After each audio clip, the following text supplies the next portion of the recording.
Our school, which has 1,500 students, is divided into 7 interdisciplinary teams.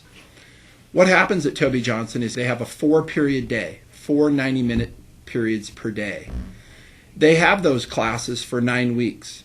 At the end of those 9 weeks, that ends the first semester of those courses, and they transition to their other 4 courses. So we alternate it every 9 weeks. The power of this is that in this schedule, what we are able to not only afford our kids a really diverse elective program, we have 21 elective classes, but we are able to manipulate the schedule in such a way that our kids get a class and a half in language arts and they get a class and a half in mathematics. And that's for all children, whether they're part of our honors program or whether they need remedial help. At our school, imagine a student's schedule.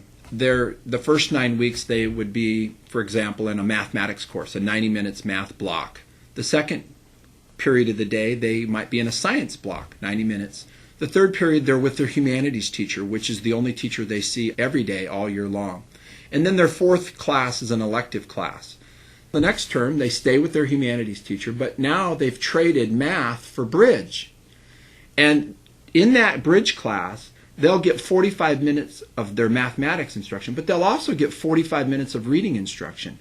And what that allows our humanities teachers to do is to focus on those core novels and those pieces of literature that are tied more directly to the history, while the bridge teacher takes the more classic novels that the district has subscribed or prescribed for our students.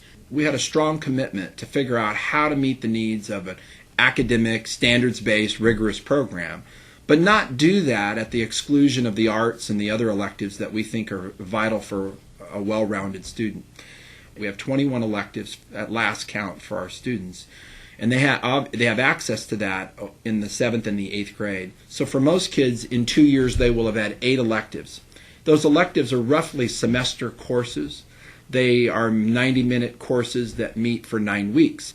One of the things that we do at Toby Johnson that I think is really important is we try to sustain, and we talk to our teachers about, maintaining the balance between what we call vertical articulation, which is the curriculum, and making sure that it's rigorous and standards-based, and the horizontal articulation, which is the interdisciplinary team piece, which ensures that you're working with a common set of teachers and you're meeting the needs of students on a daily basis. One becomes the rigorous curriculum.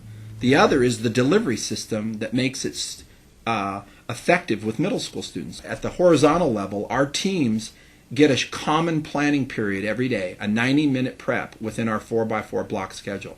And I share with the teachers during that 90-minute prep, that's where you take care of your parent conferences, that's where you meet the needs of students, that's where you meet with students and families and customize the schedule, interact with the counselors, interact with the vice principals.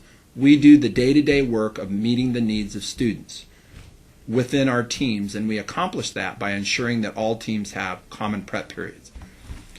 On Wednesdays, we start an hour later at Toby Johnson, and that is for our academic departments. That's the vertical articulation. Science teachers need to meet with science teachers. They need to refine their curriculum, and they need to make sure that each classroom is rigorous and as standards-based as we possibly can make it. So every Wednesday morning, that time is held sacred at our school. I never usurp the time for a staff meeting. I don't ever in any way take away from that time, because it ensures that my academic departments are strong, that they're staying focused on the curriculum, they're working with common assessments, they're doing progress monitoring, they're revising their curricular map. What we're able to accomplish is to hold on to what we think is the essence of being a great middle school, which is providing a program that produces well-rounded kids, where they have elective opportunities, exploratory opportunities, opportunities to engage in academic rigor in the context of a project-based environment. And yet, at the same time, with the high demands and the accountability of a standards-based program, that our kids need additional minutes in math and language arts.